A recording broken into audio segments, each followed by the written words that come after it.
नमस्कार मंडळी, स्वागत आहे तुमचं सगळ्यांचं आमच्या नवीन व्हिडिओमध्ये। आज मस्त पाऊस पडत होता आणि पावसात बाहेर फिरायचा वेळ कोणाला नसतं। म्हटलं चला कुठेतरी निघावं आणि आम्ही निघालो थेट भोरच्या दिशेनं नेकलेस पॉईंट। कात्रज घाटातून जाताना एक वेगळीच मजा आली। धुकं, पावसाचा गारवा आणि ते वळण, अगदी ट्रिपची सुरुवात कशी एकदम भारी झाली। कापूरफळ गावापासून राईड घेतला आणि आम्ही निघालो नेकलेस पॉईंटकडे।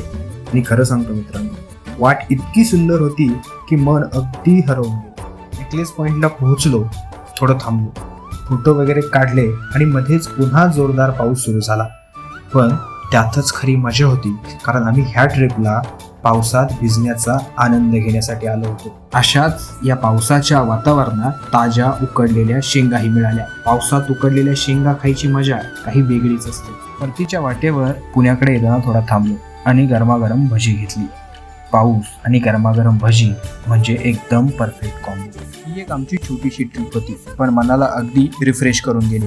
तुम्ही पावसात नक्की जाऊन या आणि हो, व्हिडिओ आवडला असेल तर नक्की लाईक करा, कमेंट करा